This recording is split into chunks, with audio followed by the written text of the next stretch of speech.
Bonjour à tous. Lorsque nous désirons marcher sur les voies de Dieu, nous nous posons parfois la question de savoir mais comment faire? Comment faire aussi dans un monde difficile, dans un monde agressif, dans un monde qui, lorsqu'on allume la télévision pour regarder les infos, ne nous parle que de choses négatives, que de catastrophes, que de guerres, que de situations épouvantables? Et on se dit mais comment subsister dans un tel monde?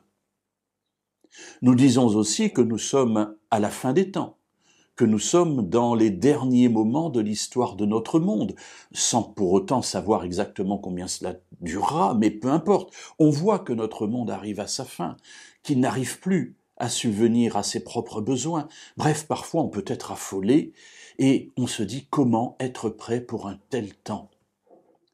Alors, Jésus a parlé, il a dit quelque chose que je trouve intéressant dans ce contexte de relire. Dans l'Évangile selon Luc, au chapitre 21 et au verset 36, après avoir parlé justement de la situation du monde lorsqu'il arrivera à sa fin, il dit à ses disciples, il nous dit, « Veillez donc et priez en tout temps, afin que vous ayez la force d'échapper à tout ce qui doit arriver et de paraître debout devant le Fils de l'homme. » Alors plusieurs éléments dans ce conseil de Jésus, ou dans cette règle de vie qu'il nous propose. Tout d'abord, veillez donc. Être en veille, c'est ne pas être endormi, c'est-à-dire être attentif aux éléments, aux nouvelles, être attentif à tout ce qui se passe autour de nous, tout ce qui est dit, de telle sorte que nous puissions prendre conscience du temps dans lequel on se trouve.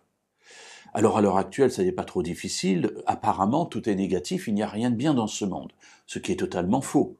Beaucoup de choses sont positives, mais ça n'intéresse pas les médias, peu importe, c'est pas le sujet. Veillez donc, c'est-à-dire voir ce que Dieu nous montre, qui nous permet de nous dire « le temps est arrivé ». Le deuxième élément, c'est prier en tout temps. C'est-à-dire être dans une attitude de prière. Il ne s'agit pas d'être à genoux et de marcher à genoux toute la journée en priant, de ne plus aller travailler, de s'enfermer dans une tour d'ivoire et puis d'être constamment en train de réciter des prières. Ça n'est pas ça du tout.